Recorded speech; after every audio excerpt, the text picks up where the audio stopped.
Macromoléculas, el arte comestible. Las macromoléculas naturales se encuentran en los seres vivos y poseen una elevada masa molecular, y en el caso de los carbohidratos y proteínas, están constituidos por la repetición de algún tipo de subunidad estructural, pudiendo ser cadenas largas, lineales o ramificadas que se unen entre sí por fuerzas de Van der Waals, puentes de hidrógeno o interacciones hidrofóbicas y por puentes covalentes. También se encuentran los lípidos. Los monómeros son moléculas pequeñas o simples que constituyen la unidad estructural básica o esencial de las moléculas más grandes o complejas denominadas polímeros. A medida que un monómero se une con otro se forma un dímero. Al unirse este a su vez con otro monómero se forma un trímero, y así sucesivamente hasta formar cadenas cortas llamadas oligómeros, o cadenas más largas que son los denominados polímeros. Los monómeros de los glúcidos son pues los monosacáridos. Los monómeros de los lípidos son los ácidos grasos. Los de las proteínas son los aminoácidos. Clasificación de los monosacáridos. Los azúcares se clasifican según el número de unidades de los que están formados. Por una unidad también se llaman azúcares simples. Los más presentes en la naturaleza son los siguientes: glucosa, fructosa, galactosa, ribosa, manosa y disacáridos.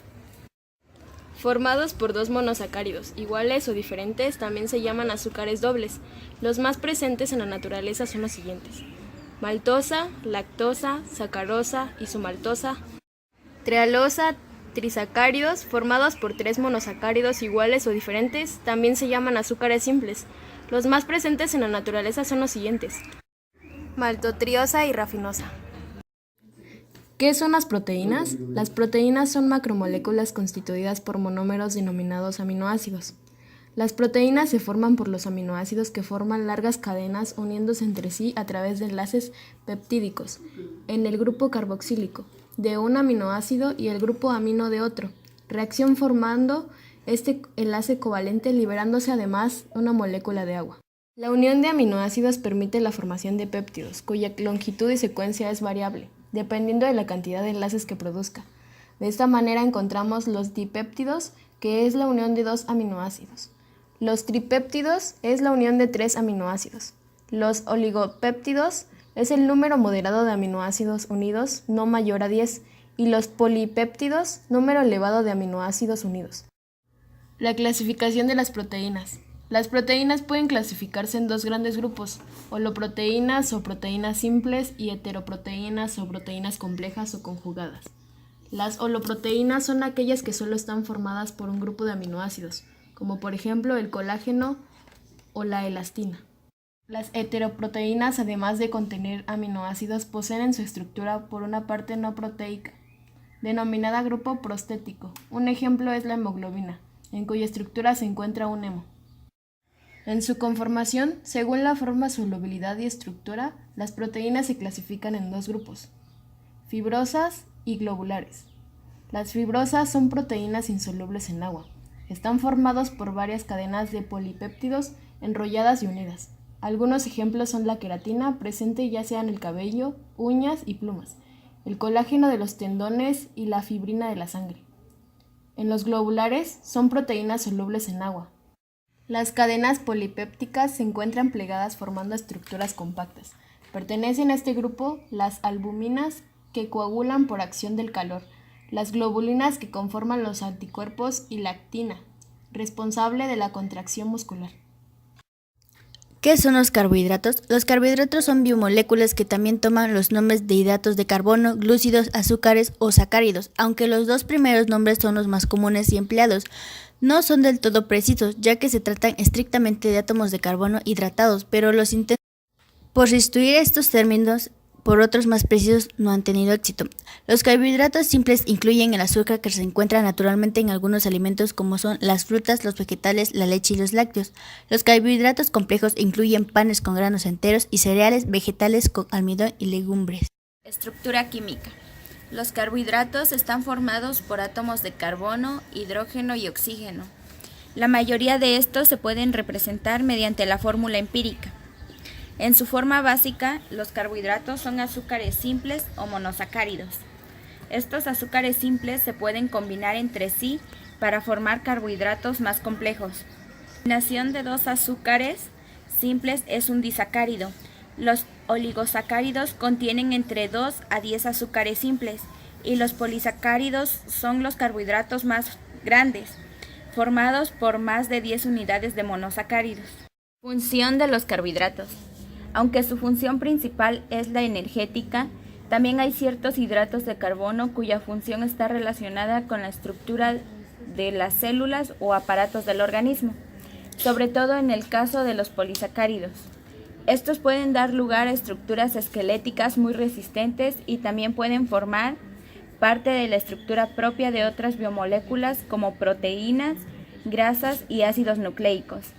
Gracias a su resistencia, es posible sintetizarlos en el exterior del cuerpo y utilizarlos para fabricar diversos tejidos, plásticos y otros productos artificiales. Clasificación de carbohidratos. Existe una amplia variedad de sustancias orgánicas que se clasifican como carbohidratos, pero solo 3 clases son de importancia dietética, entre las cuales habitualmente ingerimos con los alimentos. Los carbohidratos se clasifican en monosacáridos, oligosacáridos y polisacáridos. Los monosacáridos o azúcares simples no pueden ser hidrolizados a moléculas más pequeñas. En su nomenclatura, el sufijo osa es para designar un azúcar reductor que contiene un grupo aldehído o un grupo alfa hidroxicetona. Ejemplo: ribosa, arabinosa, silosa, lixosa, ribulosa, fructosa, glucosa, que se encuentran en las frutas, miel y verduras. Los oligosacáridos son menos dulces que los monosacáridos o los disacáridos, polímeros desde 2 hasta 10 unidades de monosacáridos. Los disacáridos, formados por la unión de 2 monosacáridos iguales o distintos que producen 2 moléculas de monosacáridos por hidrólisis. Un ejemplo es la lactosa, glucosa y galactosa, sacarosa, combinación de glucosa y fructosa. Sacarosa es mejor conocida como azúcar de la mesa, la lactosa considerada el azúcar de la leche y la maltosa conocida como azúcar de los cereales y la cerveza. Los polisacáridos están formados por la unión de más de 10 monosacáridos simples. Son cadenas de gran longitud de cientos de moléculas de glucosa. Existen 2 tipos, los almidones y las fibras o celulosa. Los almidones son convertidos por acción de la digestión a moléculas simples de glucosa, absorbidos y vertidos inmediatamente al torrente sanguíneo. El cuerpo humano no puede digerir las fibras, por lo que la utilidad de estas consiste principalmente en proporcionar volumen al bolo intestinal, contribuyendo así a la digestión, y ahora se sabe que una leve proporción de fibra puede ser fermentada por las bacterias intestinales y producir ácidos grasos de cadena corta. Las funciones de los polisacáridos son reserva energética y estructural.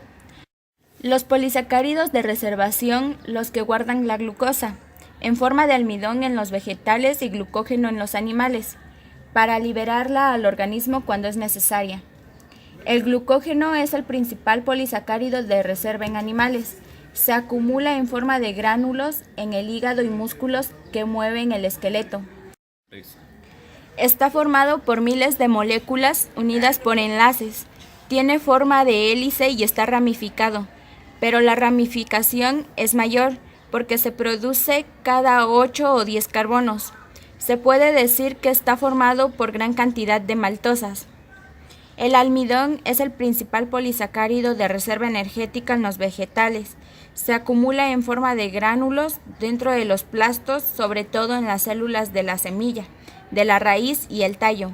El almidón está compuesto de amilosa, que está formado por D-glucopiranosas unidas mediante enlaces 1,4, formada por maltosa en una cadena sin ramificar, y por amilopectina, formado por D-glucopiranosas unidas mediante enlaces 1,4 de cadena ramificada cada 12 glucosas.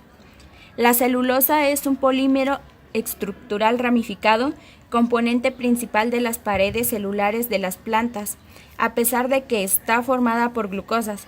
Los animales no la pueden utilizar como fuente de energía, ya que no es digerible porque no cuentan con la enzima necesaria para romper los enlaces beta-1,4-glucosídicos. Sin embargo, es importante incluirla como fibra dietética porque facilitan la Los digestión. lípidos son biomoléculas orgánicas formadas básicamente por carbono e hidrógeno y generalmente también oxígeno, pero en porcentajes mucho más bajos. Además, pueden contener también fósforo, nitrógeno y azufre. Es un grupo de sustancias muy heterogéneas que solo tienen en común estas dos características. 1. Son insolubles en agua. 2. Son solubles en disolventes orgánicos como éter, cloroformo, benceno, etc. Los lípidos desempeñan 4 tipos de funciones. 1. Función de reserva. Son la principal reserva energética del organismo. Un gramo de grasa produce 9.4 kilocalorías en las reacciones metabólicas de oxidación, mientras que proteínas y glúcidos solo producen 4.1 kilocalorías por gramo. 2. Función estructural. Forman las bicapas lipídicas de las membranas, recubren órganos y le dan consistencia, o protegen mecánicamente como el tejido adiposo de función biocatalizadora. En este papel, los lípidos favorecen o facilitan las reacciones químicas que se producen en los seres vivos. Cumplen esta función las vitaminas lipídicas, las hormonas esteroideas y las prostaglandinas. 4. Función transportadora. El transporte de lípidos desde el intestino hasta su lugar de destino se realiza mediante su emulsión gracias a los ácidos biliares y a los proteolípidos.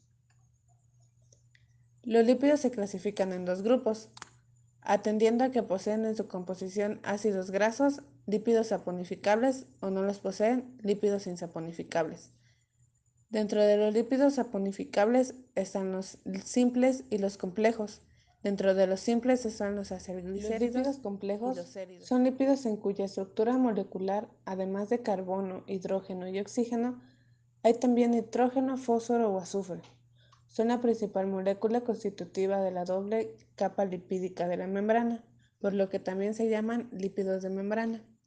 Y dentro de ellos se encuentran los fosfolípidos, que se caracterizan por presentar un ácido ortofosfórico en su zona polar. Son la molécula más abundante de la membrana citoplasmática. Otro lípido de los complejos son los glucolípidos, que son lípidos que se caracterizan por poseer un glúcido. Se encuentran formando parte de las bicapas lipídicas de las membranas de todas las células, especialmente de las neuronas. Se sitúan en la cara externa de la membrana celular, en donde realiza una función de relación celular, siendo receptores de moléculas externas que darán lugar a respuestas celulares. Dentro de los lípidos insaponificables están los terpenos, los esteroides y las prostaglandinas. Dieta. Una dieta es el conjunto de las sustancias alimenticias que compone el comportamiento nutricional de los seres vivos. En ocasiones, el término suele ser utilizado para referirse a los regímenes especiales para bajar de peso o para combatir ciertas enfermedades, aunque estos casos representan modificaciones de la dieta y no la dieta en sí misma. A continuación, daremos el ejemplo de una dieta hipercalórica. Esta no es solo una dieta alta en calorías, es una dieta pensada para lograr un aumento de peso, mejorando la calidad y cantidad de lo que se come. Este tipo de dieta nos proporciona carbohidratos, lípidos y proteínas, la cual es la razón por la que se eligió esta dieta. Desayuno. Un plátano, 2 hotcakes con mermelada y jugo de naranja. Media mañana, una manzana. Comida, arroz con pollo, media taza de frijoles refritos, ensalada, 1 onza de papas tostadas y un refresco natural. Merienda, galleta de chocolate y canela y yogurt líquido. El yogurt es un carbohidrato y posee sacarosa. Cena, sopa de pollo asado y un bolillo integral de cena y limonada. Merienda nocturna, una barrita de cereal. El contenido energético que nos aporta esta dieta durante la comida es la siguiente. Una taza de arroz con pollo en total nos dan 299 calorías. 10.88 gramos son grasas, 38.01 gramos son carbohidratos, 11.32 gramos son proteínas. En el desglose de calorías, 33% son grasas, 51% son carbohidratos y 15% son proteínas. Una taza de frijoles refritos en total nos aportan 367 calorías, 13.21 gramos son grasas, 47.64 gramos son carbohidratos, 15.91 gramos son proteínas. Desglose de calorías, 32% grasas, 51% carbohidratos y 17% proteínas. Una ensalada de 100 gramos nos da 90 calorías. De ellas, 7.73 gramos son grasas, 3.68 gramos son carbohidratos, 2.43 gramos son proteínas. En el desglose de calorías, 74% son grasas, 16% son carbohidratos y 10% son proteínas. Una onza de papas tostadas en total nos dan 22 calorías. 0.03 gramos son grasas, 4.95 gramos son carbohidratos y 0.57 gramos son proteínas. Que de ellas, el 1% son grasas, el 89% son carbohidratos y el 10% son proteínas. El jugo de naranja de 350 miligramos en total nos da 165 calorías, 0.73 gramos son grasas, 38.16 gramos son carbohidratos y 2.67 gramos son proteínas. En el desglose de calorías, el 4% es grasas, el 90% son los carbohidratos y el 6% es de proteínas. Los lípidos, azúcares y proteínas son esenciales para el cuerpo humano, pero en exceso, estos pueden perjudicar nuestra salud. Varios de los alimentos que ocupamos en nuestra fase experimental son productos que consumimos con bastante frecuencia, ya que la gente desconoce la cantidad que debe consumir de cada uno de estos alimentos. Al elaborar una dieta balanceada, con los alimentos de preferencia propia, la gente querrá consumirlos y así lograremos que tenga una vida duradera y saludable. Algunos de los productos dan información nutrimental falsa, por lo que la gente sigue consumiéndolos sin preocupación alguna. Esto afecta a adultos, niños y ancianos, al igual que afectará a generaciones futuras con enfermedades como sobrepeso, obesidad, diabetes, problemas cardiovasculares o respiratorios.